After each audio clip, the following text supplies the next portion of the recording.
Man, you know what? We sold the Meadows for 16.35. We broke the record. 2 weeks later, man, there's another record been broken. 18 million now for a Meadows.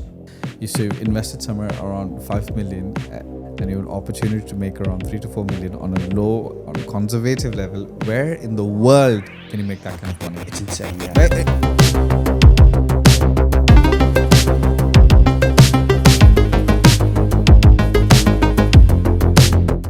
Hi, I want to welcome Joe to my podcast, the Joe Butler.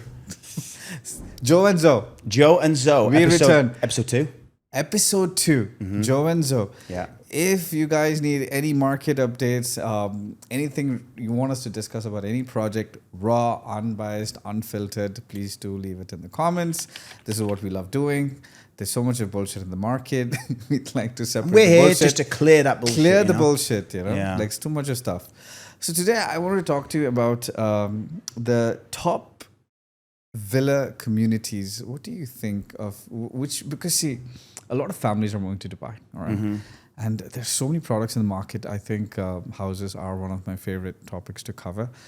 And there's not enough emphasis given into what an investor can look into, right? Like, I think there are some really interesting products coming by. One you told me yesterday. Mm-hmm.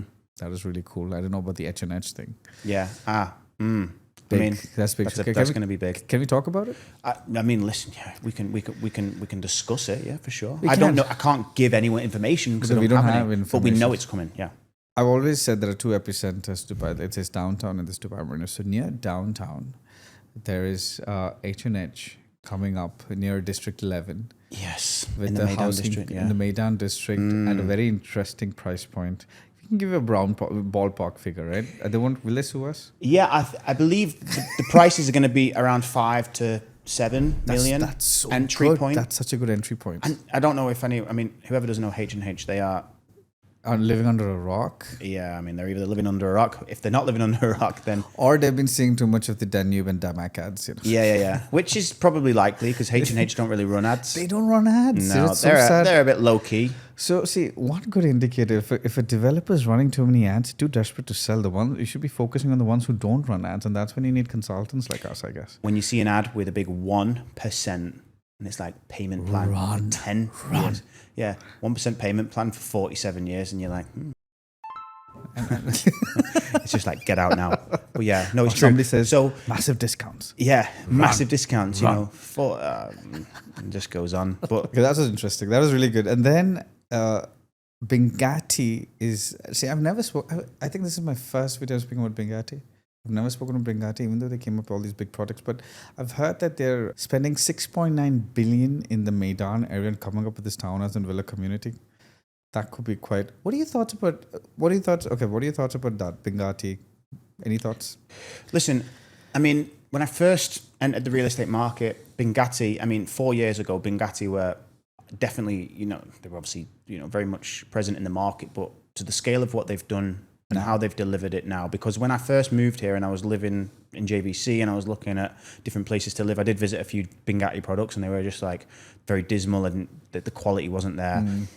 Now, moving forward, I've sold many Bingatti products and what you see them deliver now is exceptionally better. And that brand has propelled itself so much. Bugatti's almost ready. Yeah. Their speed is insane. Well, actually, no. It's not the speed that's insane. What they do is that they build a majority of they do all of the groundwork. And then they sell. And then they get to about the third floor. Yes. But what does that say about the developer? They are very cash rich. Like, for example, recently I spoke a lot about this product called Twilight. Yeah, Bingatti Twilight, yeah. The hando is next year, 26. How many products are like that, right? So, but then the investors complain. When you sell them something that hando's in 28 or 29, they're like, it's too far off. Mm-hmm. When you sell them something that hando is next year, they're like, oh, the payment plan is too aggressive. Yeah. Yeah, or it's the last remaining stock and, they can't sell it. All right, yeah. So right next door. So that's the second interesting product. Now, the third, I'm sorry, I'm flying by, because of lack of time. Third interesting, what are your thoughts on Grand Polo? I conceptually as a community, I like it.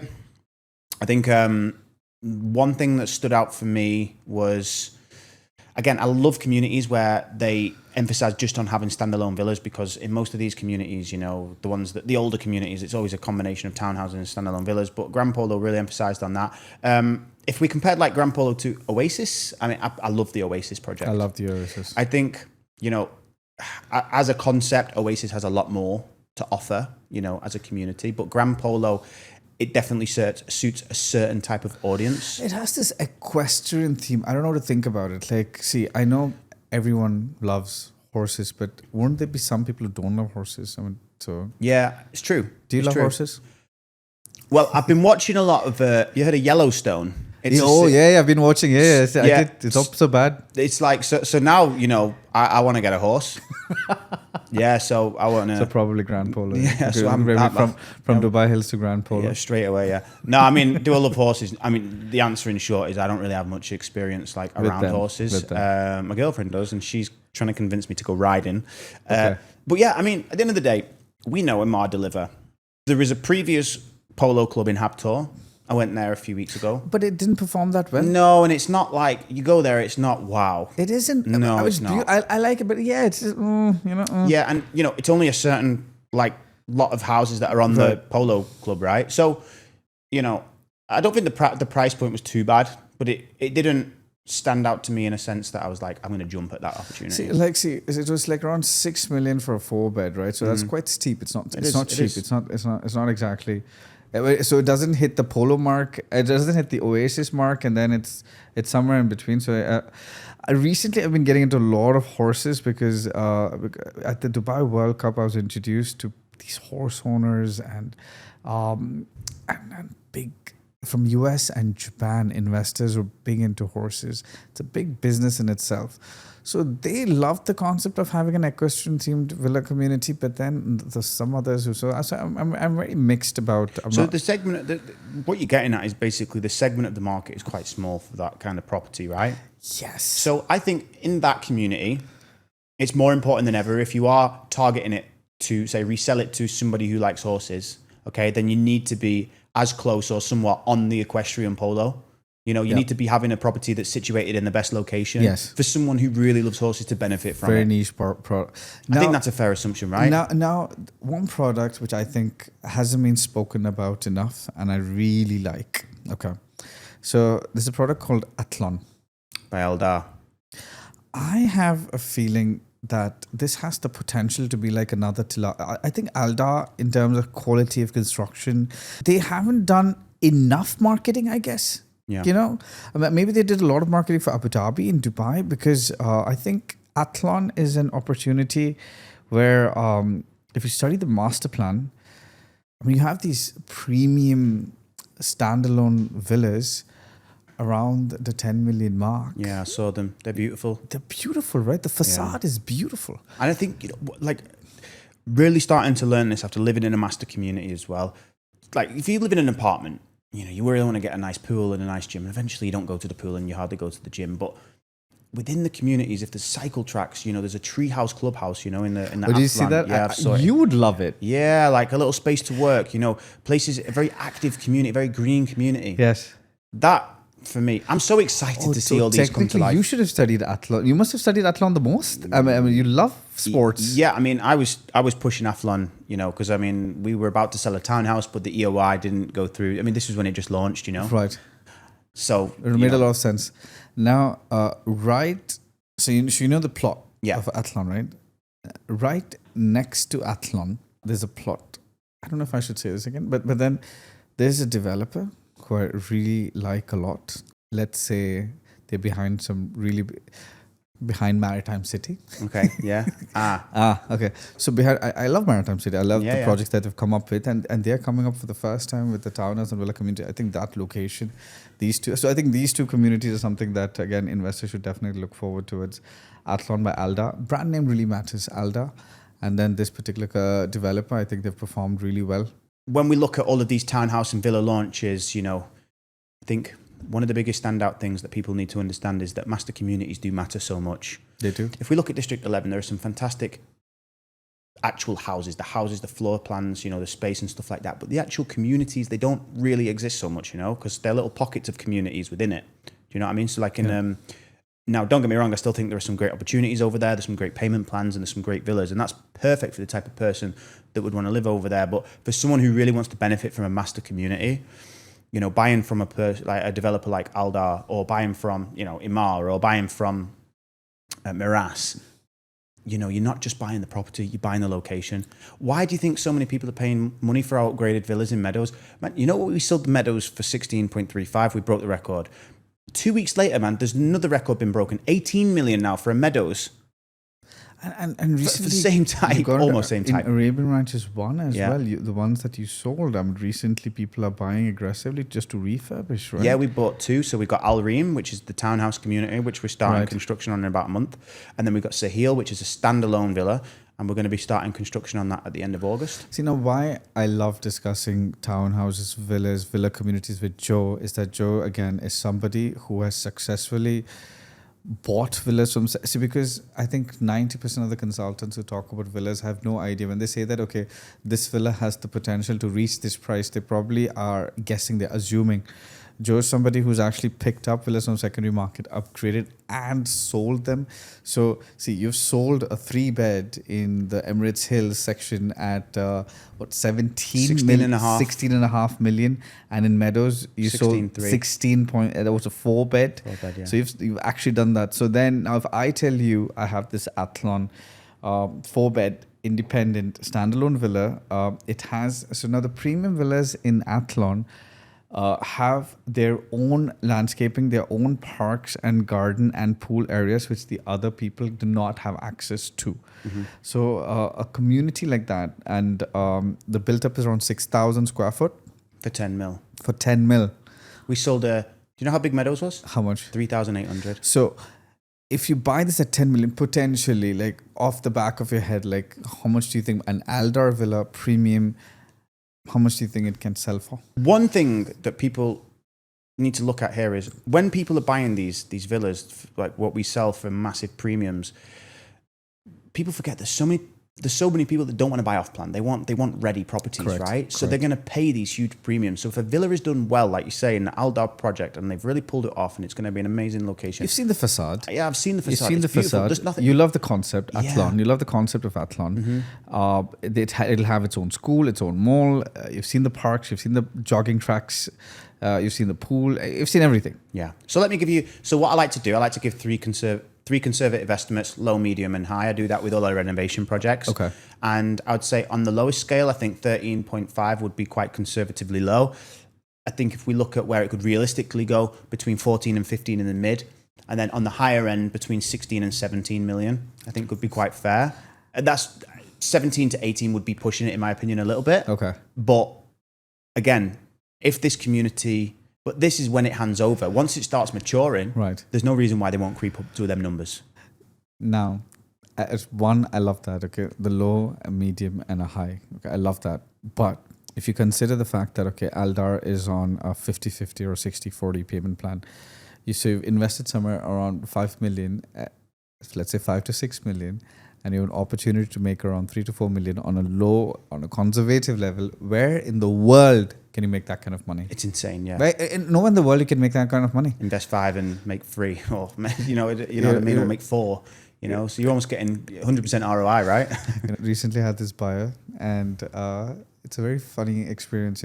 We did 3 investments, not very expensive ones. All 3 of them, she hit 100% return on equity. It's funny. First one, long time ago in Livon. Have you heard of Livon? Livon. No. It's opposite Silicon Valley. It's a small location. She bought a studio for like 300,000 or something.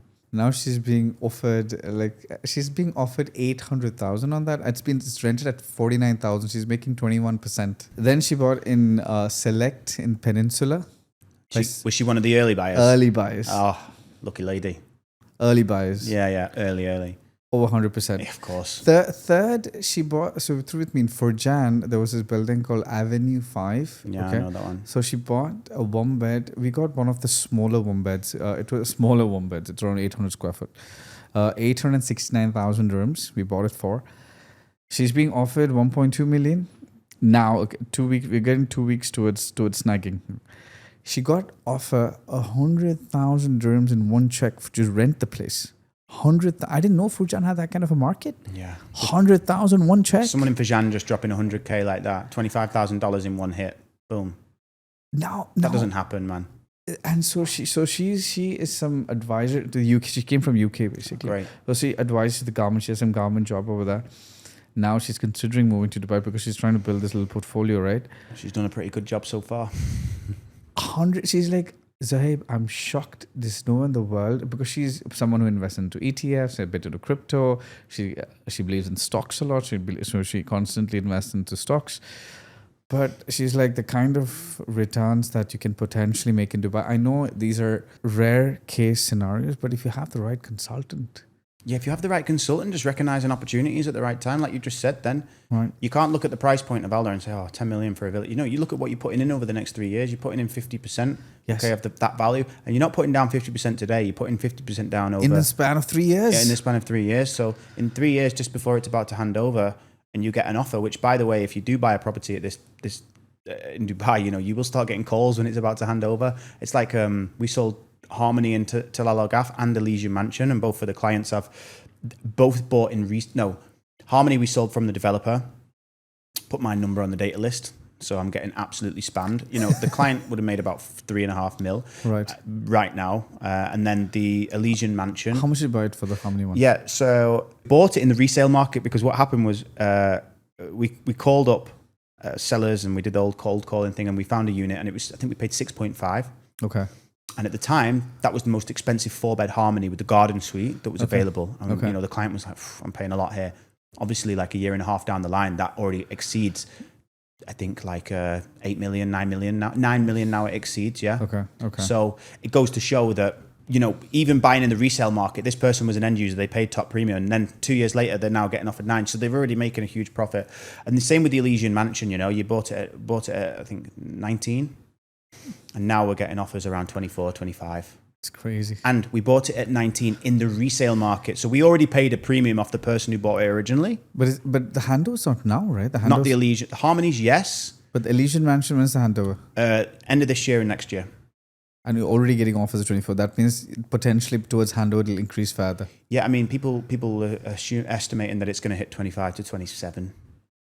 I think we're running, so I'll have to wrap. But this is fantastic. This is really, I know, right? Yeah. This is a fantastic discussion. So again, as I said, if you have any questions, doubts about the market, you'd like us, Joe and Zoe, episode 3 next. If you want us to discuss any particular project, any particular concern, please feel free to share it in the comments. And if you want to book a call with either one of us, we have the link below. Just give us the name, Joe or Zoe, and we'll happy either we or our team will get back to you. Thank you so much, Joe, for coming on the podcast. We need to do this more often. We were going to do it. We're going to do it very regularly. Absolutely. Every once a week or every once in 2 weeks, we need to do this. We'll commit to 2 weeks, and then if we get really consistent, every week. Every 2 weeks, we're going to start doing this. Joe and Zoe, signing out. Signing out.